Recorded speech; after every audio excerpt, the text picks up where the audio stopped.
Welcome to the start of a new anime review series. Yep, this is a review of Trinity 7. Yep, Trinity 7. An anime that aired back in 2014. Yeah, so the anime is only about 6 years old. Actually, almost exactly 6 years old.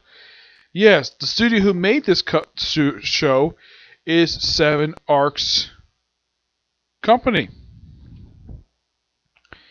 Well, Seven Arc Pictures per se. Yeah, that's the name of the company who made it. Well, that's what they were referred to as that. Basically, they're owned by a 7 Acres company. Yep. Productions-wise, not a lot from what I can tell. No. Apparently, Trinity Set was definitely one of the series they worked on. It wasn't exactly very long. It was actually the second series for 7 Arc Pictures, which, by the way, this specific... Well, look up on here. Apparently, the subsidiary is no longer business. Went out of business a year ago. And this is only the second series they worked on. Yeah, they didn't work on that many. They worked on 1, 2, 3, 4, 5, 6, 7, 8. Only 9. Yes, only 9. Now, the thing with this particular show is that it's based upon a manga. Yep, a manga. That's still being published. The company that publishes this, the English publisher is Yen Press. The same company that puts out basically a lot of the light novels I read.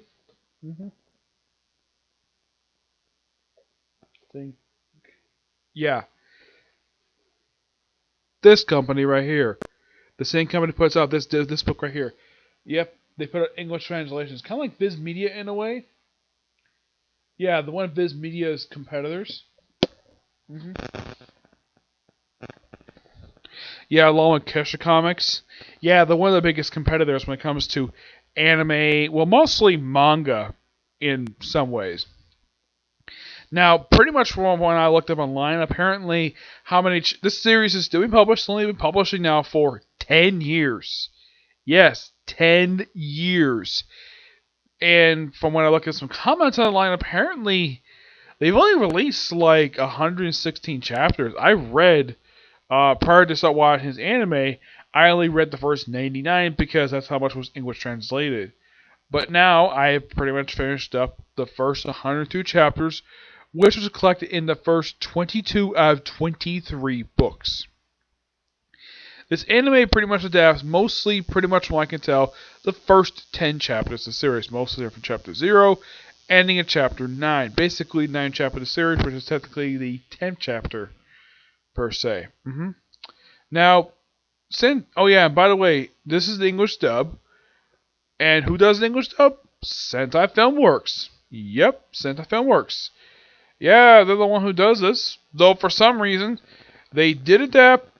They dubbed the main anime, and now the series also has 2 films and an OVA. For some reason, I'm not really sure why this is. Apparently, the second film is not dubbed for some reason. I don't know why, but it isn't. Now, these are the characters. You have Artia. Yep, Artia. Aritia, I can see his name. Yeah, he's the main character of the series. He's also a pervert.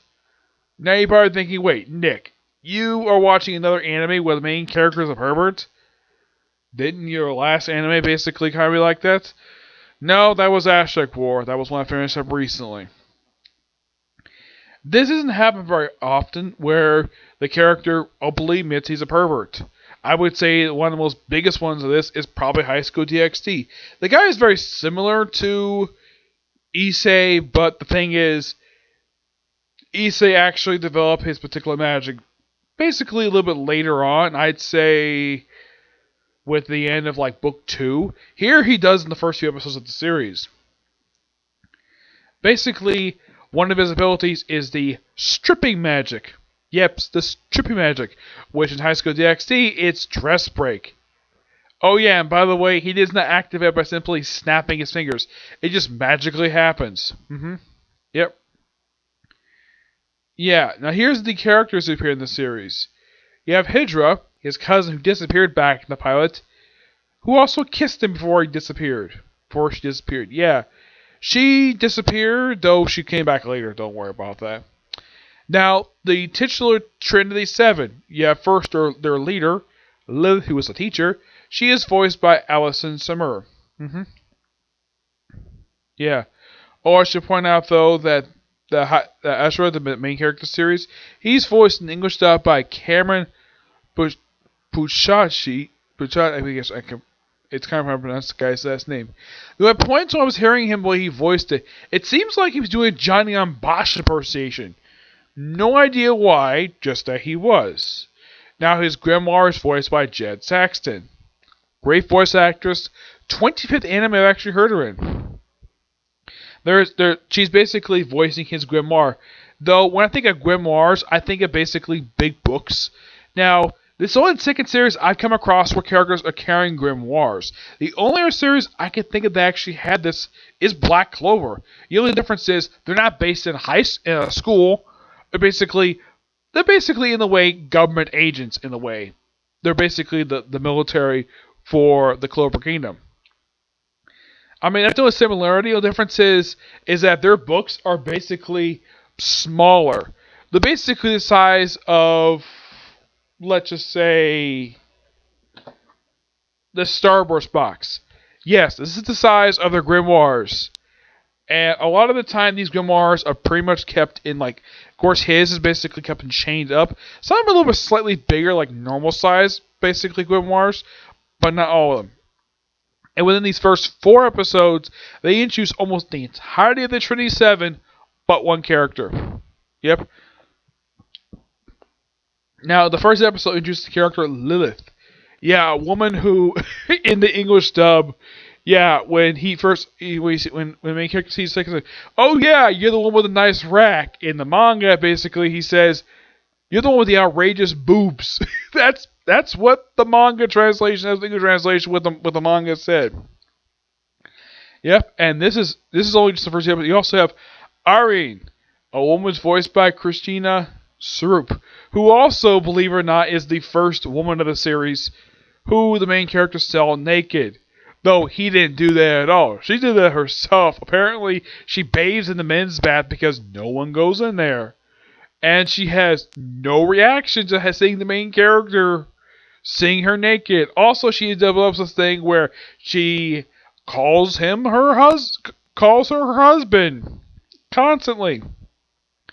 Then you have Levi, who is a ninja. Oh, here's something interesting though about this particular character. She is by far, now, from what I've read in the series, the main character seeing all the members of Trinity 7 naked except for this one. Yeah, this is referred to as the final frontier. This I think he's kind of seeing love risk anyways, basically later on in a later episode. You have a couple other characters, basically 2 partners who work for Grimoire Security, Mira and Ikyo. Yes, Mira is voiced by Chelsea McCarty, and Akko is voiced by Patricia Duran. No idea who these people are. You also have Yuri, who's actually introduced in episode, I believe she's used in episode 3, I think it is. Yeah, she's voiced by, this is Yui. She's voiced by Kathleen Martinez. Now, there is a few other characters used here. You have Celia Serlock, who's actually the younger sister one in the other 27. She's voiced by Brittany Kowalski. I have heard her in several anime. She's a great voice actress. And she's only 34. She's only a couple years older than I am. Though she's married, so. Yeah, aside from this series, the only other series I've heard her in is in Claymore. Let's see. Vilma Akima, she voiced the character Pride. She was in Soul Eater. She voiced Black Star. Let's see. Where was the other one? She was in Fairy Tail. She voiced Wendy Marvel. Awesome character. She was in the character Freezing as Ygritte. Let's see. She's in Attack on Titan. She voiced the character Hitch. Hitch Drosy. She was in a Comic Guy Kill voicing Arya. I don't remember this character very much. Let's see. Anything else? Oh, this series, obviously. She was in Monster Musume. She voiced the character Poppy. Poppy the Harpy. Yep, another character basically. Another series basically. Her voice in. Yeah, and her most recent series she's in. There's actually a few of them this year. She was in Sorceress Stabber Orphan, Bang G Beam, The Pet Girl of Sorokrosu, Peter Gill and the Philosopher's Time, and Raffle is Beautiful. If you're asking, no, I've never seen these. Nope, never have. I just, well, never had a desire to watch them. That's the gist of it. Yeah, and these characters, all these characters are introduced in the first 4 episodes. Now, the main episode starts with Archie with his cousin, where they go walking out the school. Now, this is straight basically the first couple chapters of the series. There is some slight changes here, though I'd say they cut one small little scene out, though they pretty much save it for a little bit later. Yeah, where Arya he wakes up, and what does he do? Well, he basically lives with his cousin, his childhood friend, and what does he do? Ends up groping her as soon as he wakes up. Yep, he gropes her. And he's like, what's for breakfast? And she's like basically, and she actually almost looked like she was going to hit him. Oh, and fun fact, the character of Arin is a spitting image of her. I'll talk more about her, despite the fact I already mentioned her. I'll talk more about her. So, they have breakfast. They go off to school. Of course, they also have this picture on the wall of the sun being red. And they look outside, the sun is black.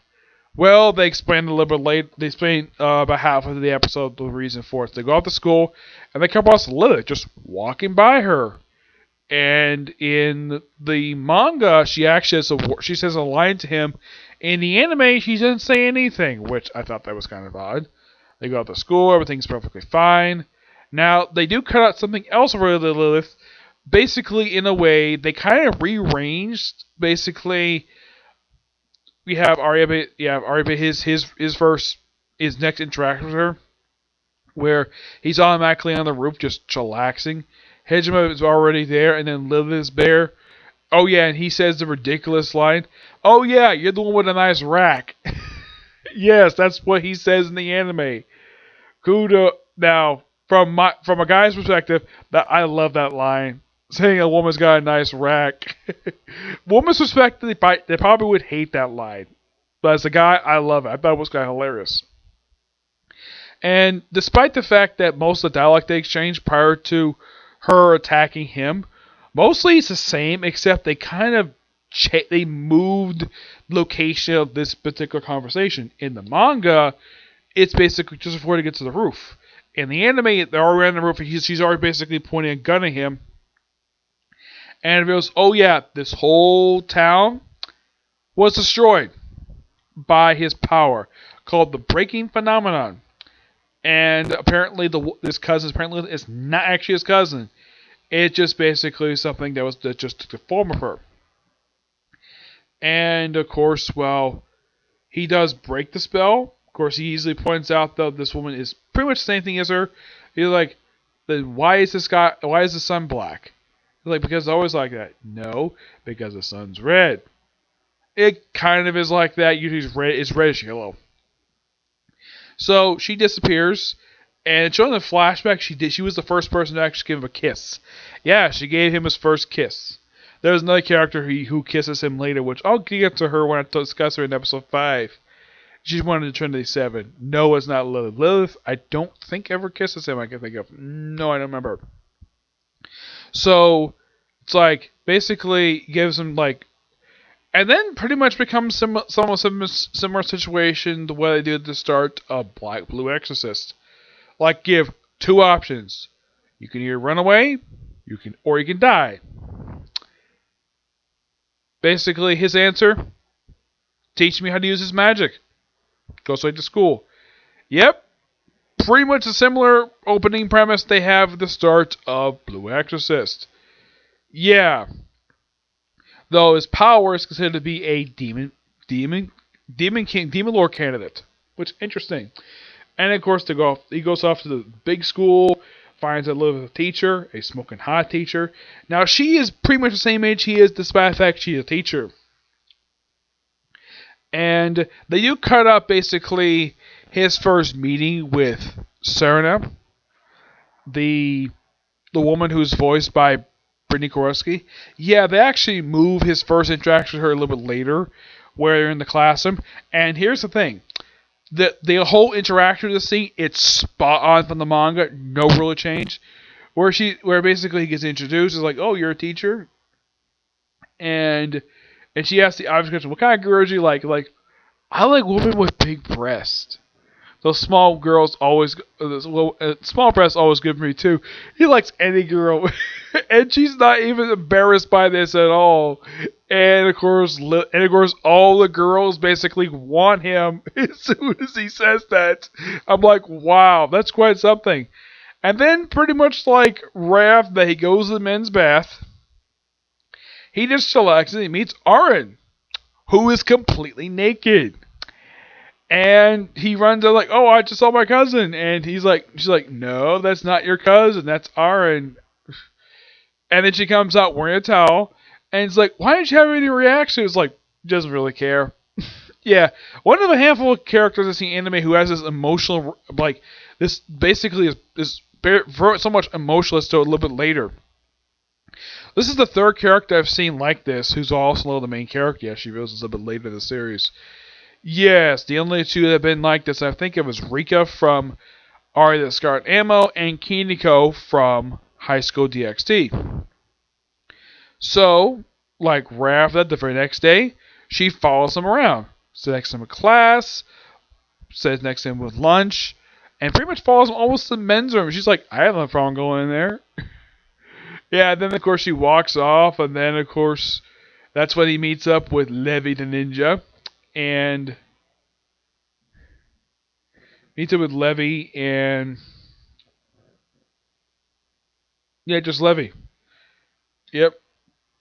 And she basically introduced basically by using the hidden ninja tag by hiding the ceiling via this like wall paper thing.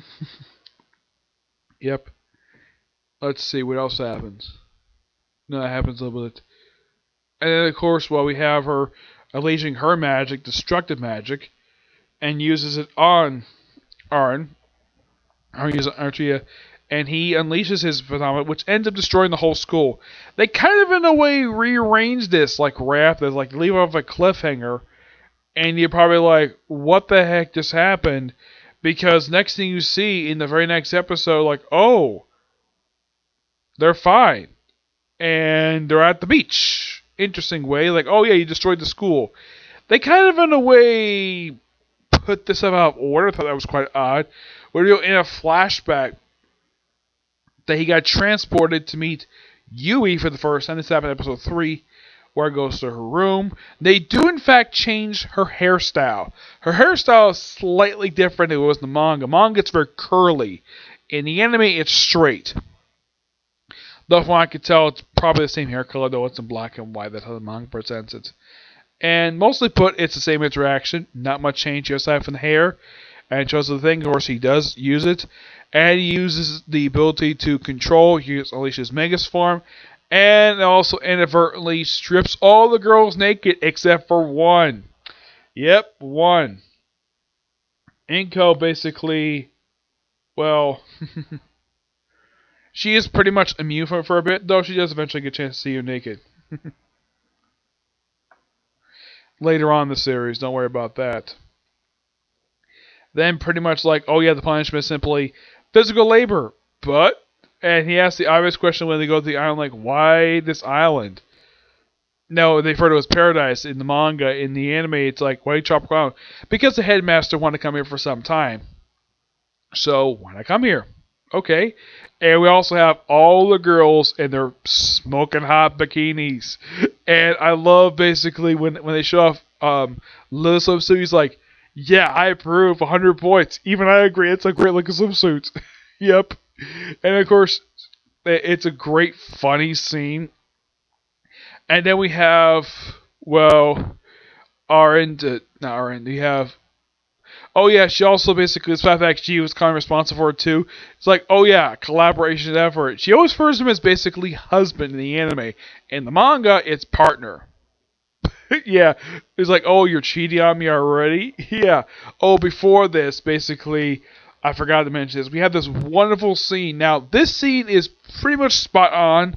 Like, you have Levi, Lilith, and Soren interviewing the main character in his room. And he's like, wow, I get 3 smoking hot bays in my room. Oh, yeah, he's always opened everything. And this funny thing later on, which leads into the whole destruction of the school thing, which he's all open for, by the way. Yep. So, yeah, and then during the conversation, they get trapped in the room, and they try to get out of there. Now, they did pretty much the same thing you do in the anime.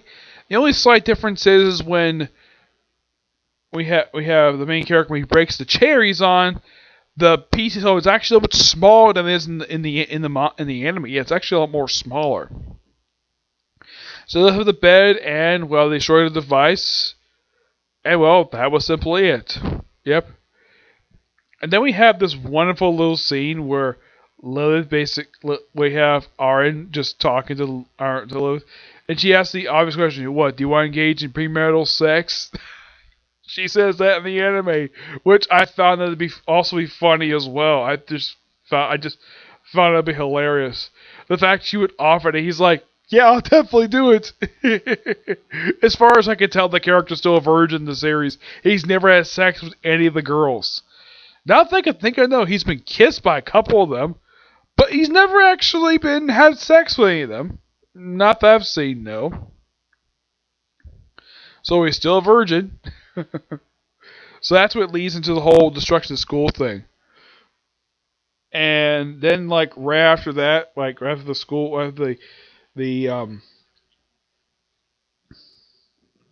the bikini scene, because of course we gotta have a fan service scene, and it's another anime we have to have character ladies in the swimsuits. Later on, they go to the hot spring. Of course, they talk more about the Trinity 7. They mentioned one who's actually out there. She actually Surin's sister. Well, they revealed the one character sister. It's Lisselet Sherlock. Yeah, she pretty much. Well, she's not in the actual episode stuff. She makes her debut in episode 5. I read her appearance in manga, and man, oh man, she's a spitting image of who she's related to. I'll discuss that next episode. So, you're like, oh yeah, mixed bath. He gets there like, oh crap, all the girls in bikinis, but he's like, oh yeah, I could basically get off on this. No, two of them leave, and also I should point out, Livy does this thing where she constantly gropes Lilith. She does it twice. Episode 3 and just episode 4. And she does it because she likes it. And also, basically, RJ basically fantasizes what he does. He has his sexual fantasies with Lilith. And she's like, what the heck are you doing? He's like, and of course, she has slapped him. She has punched him. One point, he actually punched and slapped them both at the same time. And also, he develops the ability to copy her magic, make a gun. That plays into the very next episode. And then, of course, you have this little scene later where you have a couple of girls speaking on them where they do something perfect. No, not really doing anything. Of course, the girls get bopped in the head for it. And then apparently, like, the very next episode of school is fixed. Yeah, they got fixed pretty quickly. So, and then, of course, school's under siege. So, Levi basically, is basically involved. So they get down below, and he basically trying to transform as using the gun. And ends up turning into a ray gun, though ends up basically stripping off the clothes of a couple of people there. It's not Levi per se, I think it's Marin again, I think like one other person. They kind of changed the direction I was in the actual anime, which was fine. I thought it was kind of funny. Interesting, they did a couple times, so they kind of just took the manga image and just basically put it backwards, which I don't think anybody will have an issue with that as long as it's still the same scene. It's perfectly fine. They get down below, and of course, they come across security. But they get down there, and then, of course, by a dragon, and they see her in her regular form, and, of course, she gets freed. And, of course, she is completely naked, and she basically hugs Aaron, thanks him for saving her life, and well, that's the episode ends. Yeah, I gotta appreciate though the anime in just 4 episodes already adapted the first 10 chapters of the manga. And despite that, the series did a pretty good job. Also, the reason why they had to go down there because all the school people who had weak magic were knocked unconscious. Yeah. Also, this funny thing of the headmaster being tied up and put in the incinerator. I'm like, why the heck would Lilith even do that? Okay. I kind of funny, but he's perfectly fine. Probably because he's a magus, he's able to survive that no problem. If it was a normal human being, the guy would be dead. Yeah, he'd be burned to a crisp. I mean, why the heck would she even want to... If she had a normal human, she'd be accused of murder. But because he's a mage, he's able to be immune from fire. Yep. But I gotta say, good episodes to start off with for this series. And I'm just purely just enjoying this. Just pure hilarity on my part. It's just a pretty good series. I got hands with. They did a really good job, basically, when it comes to adapting this thing. It kind of has a similar feeling that had the Fire Force, where day production adapted that. They did a really good job adapting the anime. The only arc that kind of screwed was the Asakusa arc. They kind of, in a way, rearranged it kind of weirdly when it comes to that one, but mostly for the whole series, is very little change. Here, it's very little change. I mean, not really. No, yeah. They pretty much do some visual changes and they cut some other minor bits, but it doesn't really affect the story at all. No, it doesn't. Okay, so that's it for this particular review. My next review is a comic corner. Yep, and I'm hoping to get time to do this tonight. The reviews for Is It Wrong to Pick Up Girls in a Dungeon and Case Closed. I'm hoping to get those tonight, okay? See you next video. Well, next video is the Comic Corner. Bye.